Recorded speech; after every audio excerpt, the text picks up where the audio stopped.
안녕하세요. 일본 영어학원입니다. 오늘은 부산 중앙여고 2학년 1학기 중간고사 영어 분석 한번 해보겠습니다.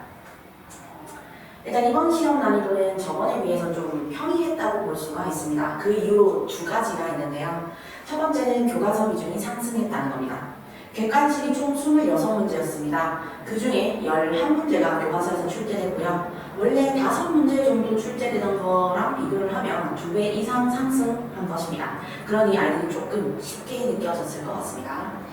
두 번째로는 모의고사 범위 지문이 17개였는데 그 중에 무려 15개가 출제가 됐어요. 그러니까 배운 게 거의 다 나왔다는 소리죠. 즉 범위 자체가 과하지 않았고 시험 기간 내에 아이들이 완성도 있게 충분히 지문 공부를 할 수 있었을 것이라는 겁니다. 이 두 이유를 통합해서 결국에는 학생들의 이번 시험 체감 난이도는 저번 시험보다는 쉬웠을 것이라고 예상됩니다. 그럼 이제 중앙요구의 실제 문제 한번 같이 보겠습니다. 그리고 저희 앨범에서 얼마만큼 잘 문제를 적중했는지도 한번 같이 볼게요. 보시게 되면 왼쪽이 저희가 아이들한테 제공한 저희 시험 문제고요. 오른쪽이 실제 이번 중앙요구 문제예요. 보시게 되면 똑같은 지문이 나왔고요. 그리고 문제 유형으로는 흐름에 관계없는 문장을 뽑으시오 하는 유형까지 적중을 했습니다. 이 문제도 마찬가지로 똑같은 지문이 나왔는데 그것만 맞추면 안 되겠죠? 유형까지 맞춰서 출제가 되었습니다. 그리고 이 문제는 요약문인데 요약문 같은 경우는 아이들이 푸는 문제 유형 중에서 좀 까다로운 문제에 속해요. 그렇기 때문에 미리 이렇게 요약 문제를 풀고 갔냐 아니냐에 따라서 시험장에서의 시험 체감 난이도는 확 변할 수 있게 됩니다. 저희 아이들은 미리 이렇게 이 똑같은 지문을 요약문으로 대비를 했습니다. 그리고 제목 문제도 마찬가지로 같은 유형, 같은 지문 이렇게 적중을 한 걸 볼 수가 있고요. 다음 유형으로 보실 거는 내용의 일치 불일치 문제입니다. 중앙여고의 경우에는 내용 일치 불일치 문제를 한글로 묻지 않아요. 1번부터 5번까지 보시면 아시겠지만 다 영어로 나오고 있어요. 그래서 아이들이 지문을 알고 있어도 선지에서 막히는 경우가 많습니다. 하지만 저희 일본에서 미리 똑같은 지문에 내용 일치 불일치 유형을 준비해갔기 때문에 이 선지에 대한 연습도 충분히 해갔습니다. 그래서 이 두 문제도 쉽게 맞췄을 것 같네요. 다음은 빈칸 문제도 적중을 했습니다. 보시게 되면 똑같은 위치, essentially 뒷부분이 빈칸이 뚫어져 있죠? 그렇기 때문에 이것 또한 아이들이 쉽게 풀었을 것 같고요. 그리고 서답형 같은 문제도 이번에 두 문제가 교과서 본문에서 출제가 됐는데요. 교과서 본문은 저희 앨본에서 무수히 많이 연습을 합니다. 그렇기 때문에 어느 문장이 나와도 아이들이 바로 영작할 수 있을 만큼 5에서 6회 정도는 전부 본문을 복습을 하기 때문에 이 문제가 아주 반가웠을 것 같아요. 그래서 합치면 이 두 문제가 15점 정도 되거든요. 서답형 15점 획득하고 그리고 바로 기계적으로 풀었을 거기 때문에 시간까지 세이브가 됐을 것입니다. 다음으로는 중앙여고 문제의 특징 두 가지를 한번 살펴보시겠습니다. 첫 번째 특징은요. 바로 패러프레이징입니다. 패러프레이징이란 아는 내용을 다르게 표현한 것을 말합니다. 실제 문제로 예시를 한번 볼게요. 오른쪽이 실제 이번 문제였습니다. 그리고 정답은 5번이었죠. 하지만 여기서 보셔야 될 게 왼편이 원래 애들이 진짜 본 문제거든요. 공부할 때 본 원래 지문이요. 보시게 되면 같은 지문 같지만 knowledge부터 information까지만 갖고 이 뒤에 빈칸이 아예 다른 문장으로 와 있어요. 이게 바로 패러프레이징입니다. 그럼 첫 번째로 아이들은 시험장에서 새로운 문장을 해석을 할 줄 알아야 돼요.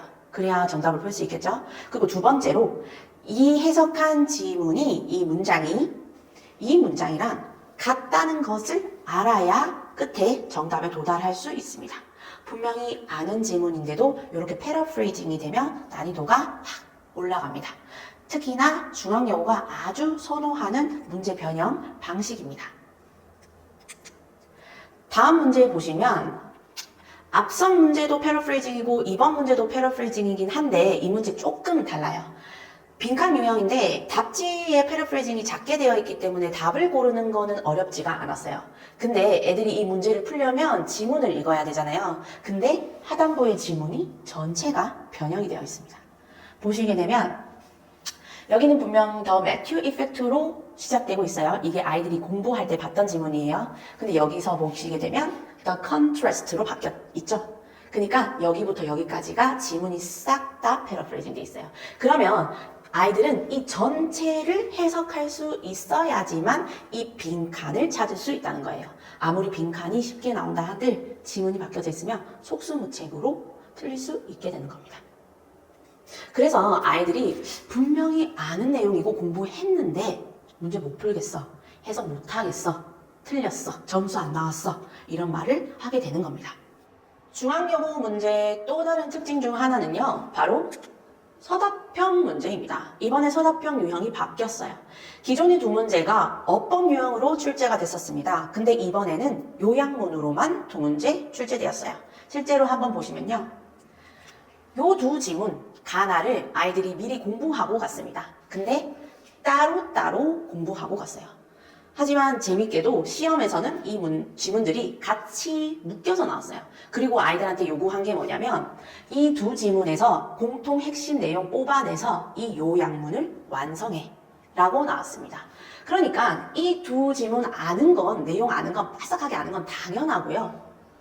요 요약문에서 애들이 새롭게 해석을 해서 요 빈칸에 있는 단어까지 맞출 수 있어야 됐다는 겁니다. 이처럼 점점 패러프레이징이 되고 문제 유형이 요약문이 되어가면 문제를 지문을 알고 있어도 못 풀게 만든다는 겁니다.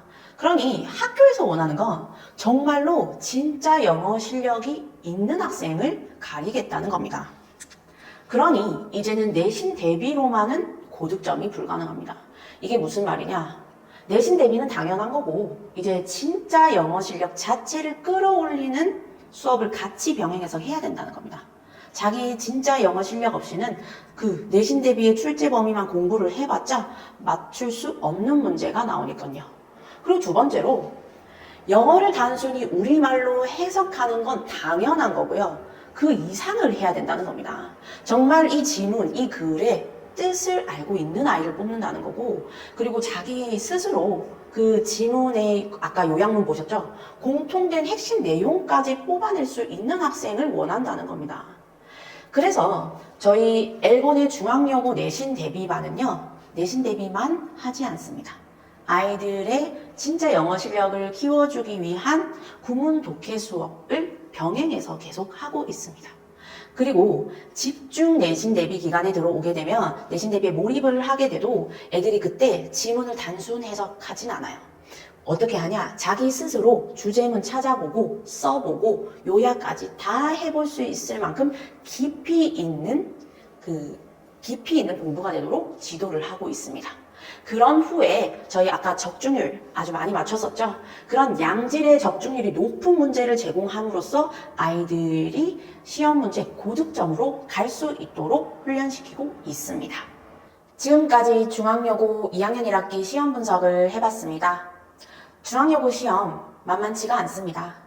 진짜 영어 실력이 있어야 합니다. 지금 엘본 중앙여고 특별 내신 대비반에 오셔서 고득점을 꼭 실현하실 수 있기를 바랍니다. 감사합니다.